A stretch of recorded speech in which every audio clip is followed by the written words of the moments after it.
like to thank Dr. Dadia for giving me this opportunity. We are repeating the course, so I have a bit to add in the recent advances in treatment of amblyopia. So when we are talking about what is new in amblyopia, which are actually looking at what if occlusion fails or what if we cannot give occlusion. Since we are patching monocularly, it is involving primarily monocular mechanisms, so there is a very poor binocular outcome from patching. So the recent fMRI studies have shown that amblyopia is actually a binocular problem, and there is an active suppression that is converting an intact binocular system into a monocular one. So we now want to shift on to approaches that target our binocular visual function as the primary therapeutic step. Conventionally, we treat amblyopia by age-appropriate spectacle correction and amblyopia patching therapy. Now, since the binocular circuitry is not disturbed, we give binocular therapy so that not only we improve the visual acuity, but also we reduce the suppression and strengthen the binocular fusion. We have a lot of disadvantages of existing therapy, occlusion amblyopia and cosmetic reasons being the primarily important ones. There is a poor compliance to occlusion therapy, and also penalization causes a systemic absorption of drug and hence looking for newer therapeutic options. The newer treatment modalities are primarily based on the way the brain sees the object, or we change the brain's ability to see. We have two major therapies, the perceptual learning and the dichoptic therapies.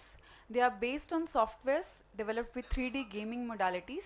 They can be monocular, they can be binocular, or can be purely monocular under binocular conditions. And they are believed to treat amblyopia not only in children but also in adults, at the same time stimulating binocular interaction. Now, perceptual learning and dichoptic training, the two therapies that have been vastly explored, their goal is to improve visual acuity along with stereo acuity and contrast. Now, stereo acuity gains after monocular patching therapies have been very low because it's a monocular mechanism, and so with binocular therapy, stereo acuity gains are often more. Once we look at the two therapies, what we need to remember is that perceptual learning is just a little sophisticated form of patching.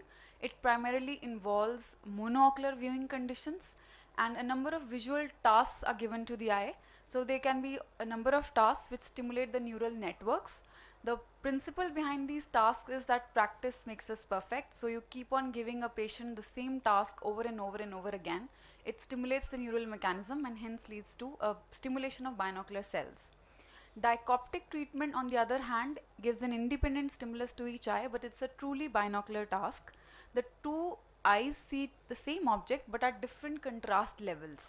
So what happens is we stimulate binocularity more by the dichoptic treatment, and over time the image seen by the good eye is suppressed until both eyes see approximately the same time.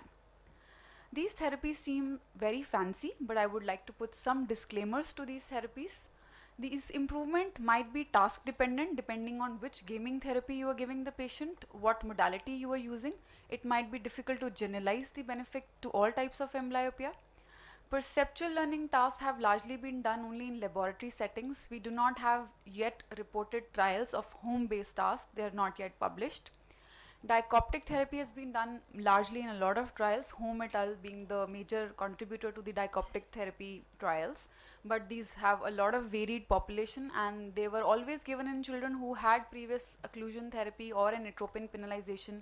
So all these things may together also enhance the neural plasticity. Coming on to some studies that we can use in our clinical practice, Pediatric Eye Disease Investigator Group conducted the largest trial, and I would like to point out some conclusions that they came at. They reported the initial falling block gain, again based on the dichoptic therapy, to be equivalent to patching. We want to move on away from patching because we want to improve compliance. But what they noticed was that compliance with the gaming was in fact worse than that with patching. Only 22% patients were adhering to the gaming protocol because the game was getting boring. The children playing the same game over and over again. So the authors speculated from the first trial that we need better adherence to the gaming therapy also to improve them further. Then came on to other studies where the games started, we started improving the games, starting the improving time. We wanted a shorter games, maybe a more interesting one for the younger children. Again, the authors could not find any difference from any other controlled game that the child played. The latest was the DigRush study, which created a lot of hype in the US, the results being published this year itself. The DigRush was also based on dichoptic learning. They had a better adherence, but only 75%, much comparable to patching. And the PEDIC trial using the DigRush was based on, again, different contrast. So if you look at the screen, the amblyopic eye was looking at the red gold minors, and the normal eye was looking at the faint blue cards, which you can barely see on the screen. So it was more interesting. The children used to get points when they used to dig gold mines. Every child was given an iPad. But again, the compliance was not very well with the same game. Children do not want to play the same game over and over again. So now, are these available in India? What do we do? What do we learn from the trials in US? So we do not one have an RCT in India. We are still underway. What we have is, I have of course no financial interest. What we have been using in our clinics are two therapies. The Revital Vision Therapy based on perceptual learning. It is based on Gabor patch, the Gabor patch being very similar to the receptive field in our cortex. The evidence says that they increase visual acuity up to 2.5 lines, and they facilitate neural connections. You play the same game over and over again. So this is how the game looks like. You have two screens and you have to point out the Gabor patches. There are 3 in one side and 2 on the other side. So you have to point out as to which game has 3 Gabor patches. It is very, very boring personally, because you see the same patch throughout the 30 minutes of gameplay. But if you have a really, really motivated patient plus who pays for this 40,000 therapy, they are motivated themselves. So they do play it, and in adults, I feel they are quite useful. You can change the Gabor patches, you can change their orientation, you can change their contrast, you can change their how much separated the targets are. They require precise control conditions, have to be monitored by the parents. You have to repeat them again and again. 30-minute therapy at least 3 to 4 times in a week, given for at least 8 weeks. There is improvement in neural efficiency, of course, but you cannot again do it in some children. There are a lot of trials which have said that perceptual vision therapy enhances visual acuity and contrast sensitivity. In my opinion, you can give it in desperate cases where you feel the child is very, very motivated. Of course, computer literacy is a big issue. You need a specific screen. And for now, they are available in the clinics. You can purchase the license, and one license costs around 40,000 to a patient. The second one, the indigenous one, is compared to the relatively costlier one, is a dichoptic indigenous therapy. You can see these people somewhere, again, no financial interest.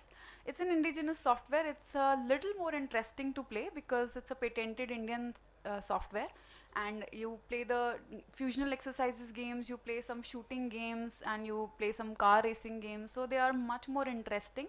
Of course, we do not have RCTs supporting.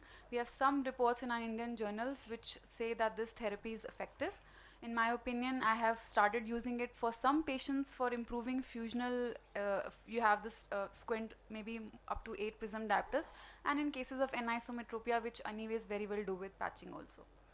The clinical usefulness to all of us is that perceptual learning leads to improvement in visual acuity and contrast a little bit more. But to make them interesting, we need video games. Dichoptic therapies are much better than the perceptual one. Some children will demonstrate excellent compliance with patching, and still their visual acuity will not improve. In those cases, I think you can go ahead with these therapies because they might benefit if they are very compliant. In adult amblyops who are treated as well as untreated with patching, you can move on to these therapies. Of course, compliance is a problem with all the therapies. We should choose among the one which is cost effective, because you cannot give a 40,000 therapy to every patient. Of course, the other one, the indigenous one's cost per license is around 60 to 70 rupees. So that is quite affording. You need to have a computer literate parent because you need a 32-inch monitor if they want to do it at home. And language is again a barrier because most of them are based on English. In my opinion, that's our clinical practice. In 3 to 7 years age, you should go ahead with patching and penalization and try to do them as much as possible. Don't shift to gaming therapies in that age group. Till 7 years, we have to resort to the conventional gold standard therapies. In children who are 7 to 12 years, you start with patching. If they're showing good compliance with patching and they're still not improving, maybe they are the candidates for gaming therapies. And in older children who have been treated with patching therapy somewhere else, you should give it a trial of patching in your own eyes. Give them a 3 visit trial on patching, and then maybe additional gaming therapy can be started in the older age group children. To summarize, these behavioral methods could be used as a rehabilitation in amblyopia in adults. They appear to be beneficial again for failed occlusion and for adults. And that treatments that require shorter durations based on the dichoptic one are theoretically more, appealing. It remains unclear whether the minimal treatment response shown to the binocular treatment is because of compliance or because of the therapy itself. So until such trials are completed, we should use these treatments with caution. Thank you.